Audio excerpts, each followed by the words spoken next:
Welcome to our channel. প্রত্যেককে আমাদের চ্যানেলে স্বাগতম জানাই।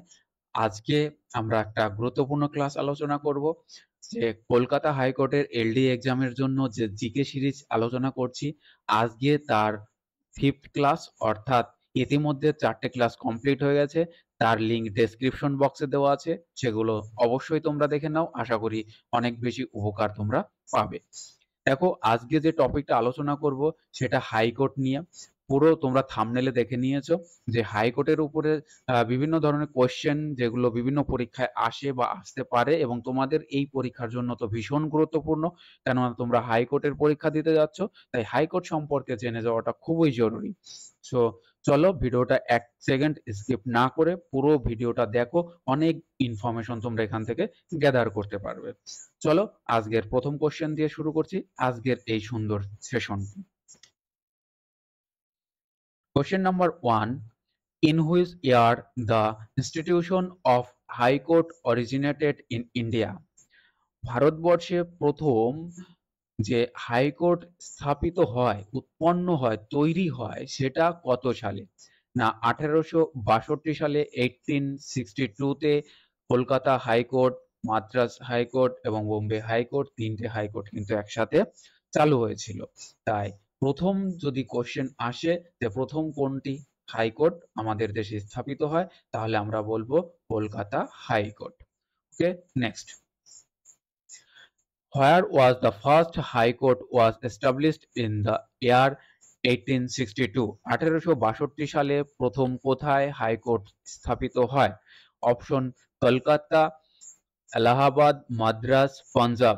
কলকাতা হাইকোর্ট এটাই 1862 খ্রিস্টাব্দে কিন্তু তৈরি হয়, জাস্ট একটু আগে আমরা আলোচনা করলাম।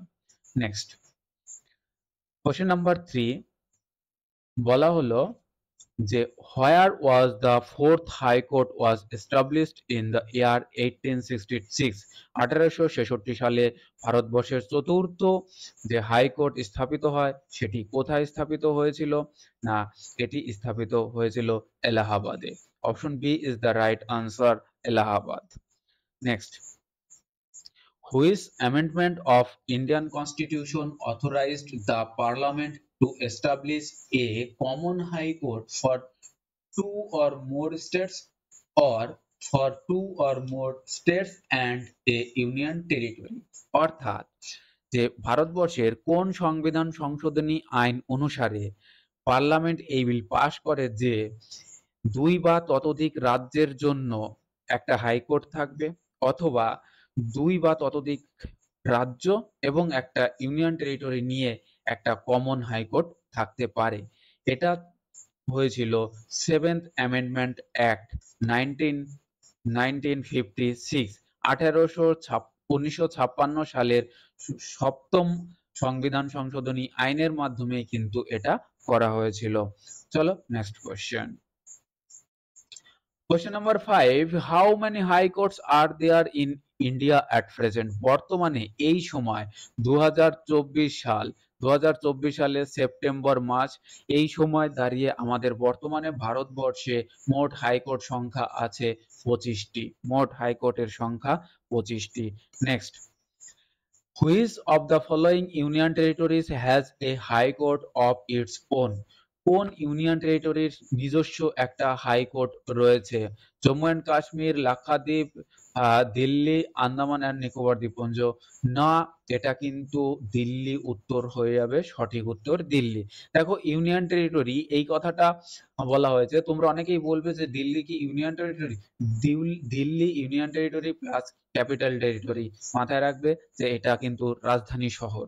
Next, the constitution empowers a high court to issue writs under article কত? Which article? The constitution empowers a high court. Constitution একটা হাইকোর্টকে অধিকার দিয়েছে, একটা ক্ষমতা দিয়েছে কি না হাইকোর্টে রিট জারি করা যায়। সোজা কথা যে হাইকোর্টে রিট জারি করা যায় কত নম্বর আর্টিকেল অনুযায়ী, কত নম্বর ধারা অনুযায়ী? না, 226 নম্বর ধারা অনুসারে কিন্তু হাইকোর্টে রিট জারি করা যায়। আর সুপ্রিম কোর্টে যদি রিট জারি করতে হয় তাহলে সেই ক্ষেত্রে আমরা দেখব আর্টিকেল নম্বর 32। সো একটু খেয়াল রাখবে এই হাইকোর্ট এবং সুপ্রিম কোর্টে রিট জারি করার ক্ষেত্রে কার ক্ষমতা বেশি, না হাইকোর্টের ক্ষমতা কিন্তু রিট জারি করার ক্ষেত্রে বেশি রয়েছে, অর্থাৎ পাওয়ারটা হাইকোর্টের বেশি। Next, Andaman and Nicobar Islands come under the jurisdiction of which country? কোন হুইচ কোর্ট কোন হাইকোর্টের জুরিসডিকশনের মধ্যে আন্দামান এবং নিকোবর দ্বীপপুঞ্জ পড়ছে? অর্থাৎ আন্দামান এবং নিকোবর দ্বীপপুঞ্জের নিজস্ব কিন্তু হাইকোর্ট নেই, এটা কিন্তু বিলং করে কলকাতা হাইকোর্টের। অর্থাৎ কলকাতা হাইকোর্টেরই কিন্তু একটা বেঞ্চ রয়েছে আন্দামান এবং নিকোবর দ্বীপপুঞ্জে। এবং উত্তরবঙ্গের জলপাইগুড়িতে কিন্তু একটা কি রয়েছে, না সার্কিট বেঞ্চ রয়েছে। একটা সার্কিট বেঞ্চ কিন্তু জলপাইগুড়িতে রয়েছে, একটু খেয়াল করবে। এগুলোই কিন্তু পরীক্ষায় আসার সম্ভাবনা রয়েছে। নেক্সট, 9 নম্বরে, which of the following is the latest high court in India? একদম মানে লেটেস্ট কোন হাইকোর্টটা এখন রয়েছে ইন্ডিয়াতে? সব থেকে নতুন হাইকোর্টের নাম কি? নাম হচ্ছে Allahabad high court. Next, which of the following statement is not true? নিচের কোন বক্তব্যটি সঠিক নয়? সঠিক নয় কোনটা আমরা প্রত্যেকটা পড়বো, কারণ প্রত্যেকটা ইনফরমেশন আমাদেরকে জানতে হবে। The institution of high court in India was first form in 1862। অবশ্যই এটা ঠিক, কারণ 1862 সালে প্রথম হাইকোর্ট স্থাপিত হয়। Article number 214 to 231 of Indian Constitution emphasizes about the powers of the High Court।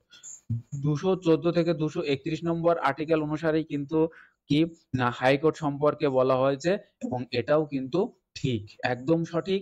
Only Delhi is a union territory which has its own high court. একটু আগে আমরা আলোচনা করলাম, এটাও ঠিক যে দিল্লিতেও কিন্তু একটা ইউনিয়ন টেরিটরি, তথাপি এর কিন্তু একটা নিজস্ব হাইকোর্ট রয়েছে। নেক্সট দেখবো, only parliament determines the number of জাজেস ইন দ্য হাইকোর্ট। তাহলে পার্লামেন্টই ঠিক করে দেয় একটা হাইকোর্টে কতজন জাজেস থাকবেন, তো এটা কিন্তু ঠিক নয়, হুইচ ইজ নট ট্রু বলেছে। তাহলে আনসার কি হবে? এটা ঠিক নয়, অর্থাৎ option D is the right answer. Option D is the right answer. Next, who can extend the jurisdiction of A high court? একটা হাইকোর্টের জুরিসডিকশনকে বাড়িয়ে তুলতে পারেন কে, বাড়াতে পারেন কে, মানে এলাকাটা বর্ধিত করতে পারেন কে? না parliament of India. Parliament of ইন্ডিয়াই কেবলমাত্র পারে কোনো একটা হাইকোর্টের জুরিসডিকশনকে বাড়িয়ে দিতে। জুরিসডিকশন মানে কি? জুরিসডিকশন মানে একটা নির্দিষ্ট এরিয়া অনুযায়ী কোনো একটা হাইকোর্ট বা লোয়ার কোর্ট বা সুপ্রিম বা অন্যান্য কোর্ট, যে লোয়ার কোর্ট গুলো হয়, হাইকোর্ট হয়, প্রত্যেকটার কিন্তু একটা নির্দিষ্ট জুরিসডিকশন রয়েছে, অর্থাৎ নির্দিষ্ট এলাকা রয়েছে। সেই এলাকার উপরে কিন্তু তারা তাদের কর্তৃত্ব করতে পারে, অর্থাৎ বিচার কার্য সেই এরিয়ার বা এলাকার করতে পারে, সেটাই হচ্ছে jurisdiction. Next, 12 number, who does not participate in the appointment of the high court জাজ? অর্থাৎ হাইকোর্ট জাজেদের যে অ্যাপয়েন্টমেন্ট হয়, নিয়োগ হয়, সেখানে কে যোগ দেয় না? অর্থাৎ নিয়োগ যে অনুষ্ঠান হয় সেখানে কিন্তু উপস্থিত থাকেন না একজন, তিনি কে? ওই রাজ্যের মুখ্যমন্ত্রী, সিএম অফ দ্য স্টেট, অর্থাৎ ওই রাজ্যের মুখ্যমন্ত্রী কিন্তু প্রেজেন্ট থাকেন না। Next, 13 number, which of the following statement is not true? নিচের কোনটা সঠিক নয়? ভালো করে পড়তে হবে, চারটে অপশনই ডিটেইলসে পড়বো। দ্য গভর্নর অ্যাডমিনিস্ট্রেটস দ্য হাইকোর্ট জাজ। হাইকোর্টের যে জাজ তাদেরকে যে পরিচালনা করেন, অর্থাৎ তাদের অ্যাডমিনিস্ট্রেট করেন কে? গভর্নর। এটা একদম ঠিক, কারণ গভর্নর কিন্তু নিয়োগ করেন, তাই গভর্নর কিন্তু তদারকি করেন এই হাইকোর্ট জাজদের উপরে। অর্থাৎ দ্য জাজ of the High Court submits his resignation letter to the Chief Justice of the same court। অর্থাৎ যেই কোর্টের কোন একটা কোর্টের যদি জাজ তিনি রেজিগনেশন দিতে চান, অর্থাৎ পদত্যাগ করতে চান, তাহলে তিনি কার কাছে জমা দেবেন তার পদত্যাগপত্র? না ওই কোর্টেরই চিফ জাস্টিসের কাছে। এইটা কিন্তু আমাদের অপশন হবে না, এটা ঠিক নয়। ঠিক কি না, এটা জমা দেবে রাষ্ট্রপতির কাছে, অর্থাৎ প্রেসিডেন্টের কাছে তার রেজিগনেশন কিন্তু জমা দেবেন। সো বুঝতে পারলে? এবার অপশন সি দেখো, a person can remain a জাজ in high court up to the age of 62। মোট 62 বছর বয়স পর্যন্ত একজন হাইকোর্টের বিচারক পদে থাকতে পারেন। এটা কিন্তু সঠিক। নো হাইকোর্ট জাজ has been impeached so far. এখনো পর্যন্ত কোনো হাইকোর্টের জাজকে কিন্তু ইমপিচমেন্ট করা হয়নি বা তাকে পদ থেকে সরিয়ে দেওয়া হয়নি। তাহলে এটাও ঠিক। কেবলমাত্র ভুল কোনটা? ভুল অপশন বি। আর এটাই হচ্ছে আমাদের এই প্রশ্নের উত্তর। তাহলে option B is the right answer of this question.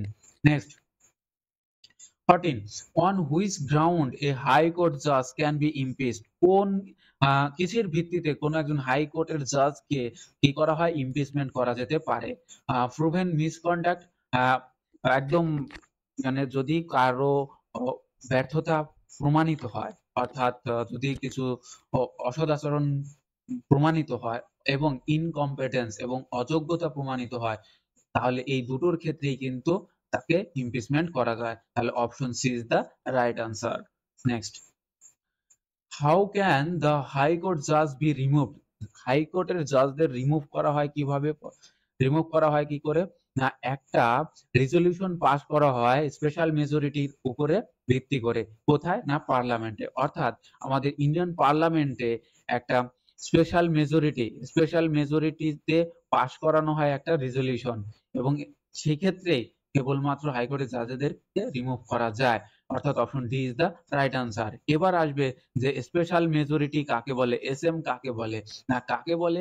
আমরা জানি যে 3 ভাগের মধ্যে 2 ভাগ এই মেজরিটিতে, অর্থাৎ 3 জন যদি উপস্থিত থাকে তার মধ্যে 2 জনকে কিন্তু হ্যাঁ বলতে হবে, বা 300 জন যদি উপস্থিত থাকে তার মধ্যে 200 জনকে হ্যাঁ বলতে হবে, অর্থাৎ ওই বিলের পক্ষে, রেজলিউশনের পক্ষে যেতে হবে। তাহলেই যদি পাস হয় সেটাকেই বলবো স্পেশাল মেজরিটিতে পাস, বা 30 জন যদি থাকে তার মধ্যে 20 জনকে কিন্তু কোনো একটা পক্ষে থাকতে হবে, তাহলেই সেটা কিন্তু স্পেশাল মেজরিটি হবে।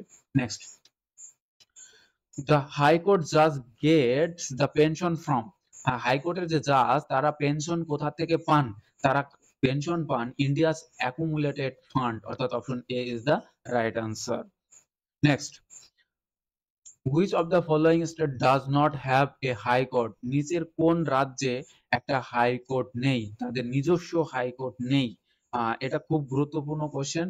মেঘালয়, মণিপুর, ত্রিপুরা, নাগাল্যান্ড। তো Nagaland is the right answer. আমরা ডিটেলসে একটু পরে দেখবো নাগাল্যান্ড সম্পর্কে।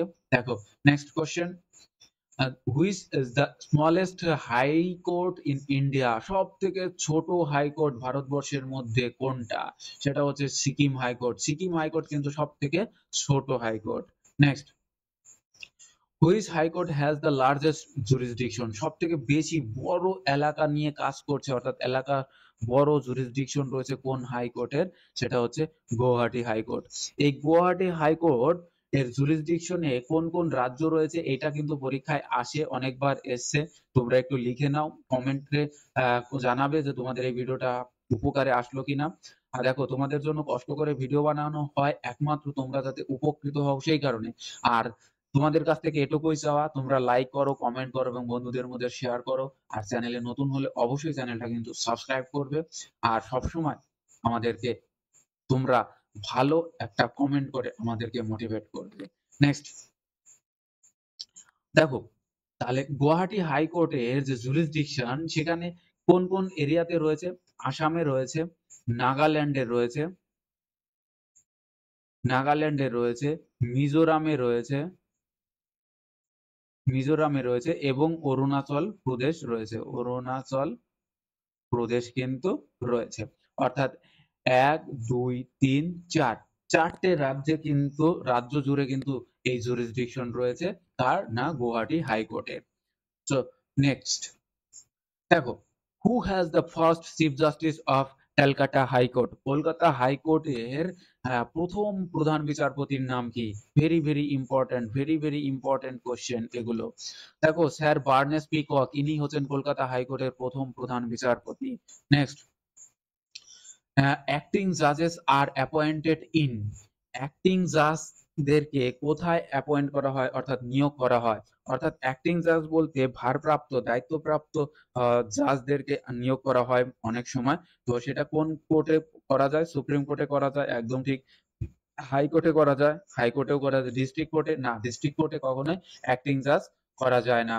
তাই সঠিক উত্তর হয়ে যাবে সুপ্রিম কোর্ট এবং high court. Option A is the right answer. Supreme court এবং হাইকোর্টে কিন্তু অ্যাক্টিং জাজ অর্থাৎ এক্সট্রা জাজ কিন্তু কিন্তু নিয়োগ করা যায় অর্থাৎ অ্যাপয়েন্ট করা যায়। নেক্সট আমরা দেখব যে Guwahati high court has no territorial jurisdiction. Guwahati হাইকোর্টের জুরিসডিকশনে নয় নিচের কোন রাজ্য? কোন রাজ্য গুয়াহাটির জুরিসডিকশনের মধ্যে পড়ছে না? দেখো নাগাল্যান্ড পড়ছে, একটু আগে দেখলাম আমরা, আসাম পড়ছে, অরুণাচল প্রদেশ পড়ছে, শুধুমাত্র মেঘালয় কিন্তু গুয়াহাটি হাইকোর্টের জুরিসডিকশনের আন্ডারে পড়ছে না। তাই উত্তর হয়ে যাবে option A. Next, who was the architect of Madras high court? Madras হাইকোর্টের আর্কিটেক্ট অর্থাৎ শিল্পী কে ছিলেন? তিনি ছিলেন জে.ডব্লিউ. ব্রাসিংটন। জে.ডব্লিউ. ব্রাসিংটন তিনি কিন্তু এই মাদ্রাজ হাইকোর্টের কিন্তু আর্কিটেক্ট ছিলেন। নেক্সট আমরা দেখব গুরুত্বপূর্ণ question, which of the following high court has the largest number of bench? সব থেকে বেশি বেঞ্চ আছে কোন হাইকোর্টের? সবচাইতে বেশি বেঞ্চ আমরা দেখলাম যে সবচেয়ে বেশি জুরিসডিকশন নিয়ে কাজ করছে কোন হাইকোর্ট? গুয়াহাটি হাইকোর্ট। তাহলে বেশি জুরিসডিকশন ওখানে রয়েছে, তাই ওখানেই কিন্তু রয়েছে সব থেকে বেশি বেঞ্চ। তাই option A is the right answer, Guwahati high court. আজকের শেষ কোশ্চেন দেখো, গুরুত্বপূর্ণ একটা কোশ্চেন রাখা হয়েছে শেষ কোশ্চেনটাতে, in which in the Indian judicial system writ are issued by? Writ কারা ইস্যু করতে পারে? রিট বা লেখো বা অভিলেখ জারি করতে পারে কারা? না, সুপ্রিম কোর্ট এবং হাইকোর্ট, এরা কিন্তু রিট জারি করতে পারে। সুপ্রিম কোর্ট রিট জারি করে 32 আর্টিকেল অনুযায়ী এবং হাইকোর্ট কিন্তু রিট জারি করে 226 নম্বর আর্টিকেল অনুযায়ী। Very very important. রিট কটা? রিট 5টা। তোমরা রিট সম্পর্কে যদি বিস্তারিত ভিডিও চাও তাহলে কমেন্টে বক্সে তোমরা অবশ্যই কমেন্ট করে জানাও, রিট নিয়ে তোমাদেরকে আলাদা করে একটা ক্লাস আমি করিয়ে দেবো। সো আজকের ক্লাসটা এ পর্যন্তই থাকলো। Thank you, thank you. তোমরা এভাবেই সাপোর্ট করতে থাকো আর আমাদের পাশে থাকো। তো আবার দেখা হবে অন্য একটা ভিডিওতে। ততক্ষণ তোমরা ভালো থাকো, সুস্থ থাকো। Best of luck.